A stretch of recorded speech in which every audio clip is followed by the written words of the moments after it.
Students, आज का हमारा टॉपिक है हाईएस्ट कॉमन फैक्टर, जिसे हम HCF भी कहते हैं। आज हम देखते हैं कि हाईएस्ट कॉमन फैक्टर क्या होता है। सबसे पहले हम देखते हैं कि फैक्टर किसे कहते हैं। फैक्टर एक ऐसा नंबर है जो किसी दूसरे नंबर को कंप्लीटली डिवाइड करता हो। कंप्लीटली डिवाइड करने का मतलब ये है कि जब डिवीजन होती है तो आपके पास रिमाइंडर 0 आ जाता है। इसके लिए अगर आप एक एग्जांपल लें, जिस तरह से हम 6 को डिवाइड करते हैं 3 के साथ, तो 3 2 जार 6, ठीक है। 6 में से 6 को माइनस किया तो 0 आ गया। अब 0 क्या है? रिमाइंडर है। रिमाइंडर 0 आने का मतलब है कि 3 ने 6 को कंप्लीटली डिवाइड कर दिया है। इसका मतलब है कि 3 6 का फैक्टर है।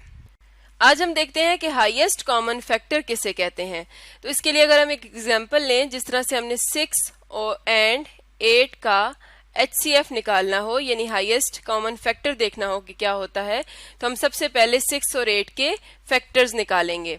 सबसे पहले हम 6 के फैक्टर्स देखते हैं कि कौन कौन से होते हैं। फैक्टर क्या होता है? ऐसा नंबर जो 6 को कंप्लीटली डिवाइड करेगा। फैक्टर्स ऑफ 6 तो कौन कौन से होंगे स्टूडेंट्स? जैसे कि हमने ऊपर एग्जांपल में देखा 3 6 का फैक्टर है।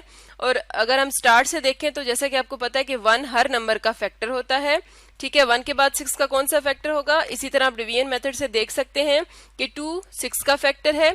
इसी तरह 3 भी 6 का फैक्टर है, 3 2 जार 6 होता है, और 6 भी 6 का फैक्टर है क्योंकि 6 भी 6 को डिवाइड करता है। अब हमने क्या करना है? अब हमने 8 के फैक्टर्स निकालने हैं। तो फैक्टर्स ऑफ 8, फैक्टर्स ऑफ 8 क्या होंगे? सबसे पहले 1 आ जाएगा, ठीक है। उसके बाद 8 के फैक्टर्स कौन कौन से होते हैं? इसी तरह से आप डिवीजन मेथड से देख सकते हैं, या फिर दूसरा मेथड ये है कि आप 8 को यहाँ पे साइड पे फैक्टराइज करते जाएं। जिस तरह से हम 8 को किस तरह लिखते हैं? 1 मल्टीप्लाई बाय 8 लिख सकते हैं, 2 मल्टीप्लाई बाय 4 लिख सकते हैं, ठीक है। 4 मल्टीप्लाई बाय 2 लिख सकते हैं। अब यहाँ पे आपके पास क्या हो रहा है कि 2 और 4, 4 एंड 2 रिपीट हो रहे हैं। तो यहाँ पे अगर आप स्टॉप कर दें कि आपके पास फैक्टर्स कंप्लीट हो गए और इनको इस ऑर्डर में लिख लें, तो इसका मतलब है कि आपके पास फैक्टर्स सारे आ जाएंगे, ठीक है। तो 1 हमने पहले ही लिखा हुआ है, 1 के बाद क्या आ जाएगा? 2 4 और 8, ठीक है। इस मेथड से आपके पास सारे फैक्टर्स भी आ जाते हैं, कोई फैक्टर मिस नहीं होता और तरतीब भी आ जाती है आपके पास। अब हमने हाईएस्ट कॉमन फैक्टर निकालना है, तो उसके लिए सबसे पहले आपने क्या करना है? आपने इनके कॉमन फैक्टर्स देखने हैं, ठीक है। सबसे पहले आप कॉमन फैक्टर्स निकाल लें और उनमें जो हाईएस्ट नंबर होगा उसे हम HCF कहेंगे। तो कॉमन फैक्टर्स 6 और 8 के कौन कौन से होंगे? जो इन दोनों के फैक्टर्स होंगे। जिस तरह से 1 इन दोनों में आ रहा है तो इसका मतलब है कि 1 इनका कॉमन फैक्टर है। इसी तरह 2 भी इन दोनों में आ रहा है तो ठीक है, 2 भी इनका कॉमन फैक्टर है। अब 3 6 4 और 8 इनके कॉमन फैक्टर्स नहीं है। अब स्टूडेंट्स हमने क्या करना है? HCF निकालना है। तो HCF क्या होता है? कॉमन फैक्टर्स में जो सबसे बड़ा फैक्टर होता है, ठीक है। तो 1 और 2 में बड़ा नंबर कौन सा है? 2। इसका मतलब है कि 6 और 8 का HCF क्या हो जाएगा? 2। तो स्टूडेंट्स, इस तरह से हम नंबर्स का HCF निकालते हैं। इसी तरह से एक और एग्जांपल देख लेते हैं। अगर हमने HCF देखना हो 12 एंड 28 का, ठीक है। उसी तरह से सबसे पहले आप 12 के फैक्टर्स निकाल लें। फैक्टर्स ऑफ 12, तो अगर हम देखना चाहें कि 12 के कौन से फैक्टर्स होते हैं, तो 12 को अगर आप इस तरह से लिखें 1 मल्टीप्लाई बाय 12, आप डिवीजन मेथड से भी कर सकते हैं और इस तरह टेबल मेथड से भी कर सकते हैं, ठीक है। 2 मल्टीप्लाई बाय 6, 2 के बाद क्या आता है? 3, 3 का टेबल 12 पे जाता है। 3 मल्टीप्लाई बाय 4, और 4 का टेबल भी जाता है 4 मल्टीप्लाई बाय 3, ठीक है।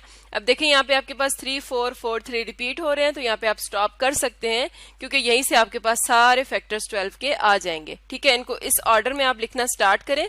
तो 1 2 3 12 के फैक्टर्स आ गए, और उसके बाद 4 6 12, ठीक है। 4 6 12।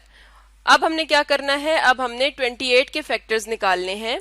तो फैक्टर्स ऑफ 28, तो फैक्टर्स ऑफ 28 किस तरह से आएंगे? इसी मेथड से जब आप निकालेंगे तो सबसे पहले आ जाएगा 1, फिर 2, ठीक है। 2 के बाद आ जाएगा 4, 4 7 जार 28 होता है, 7 भी आ जाएगा।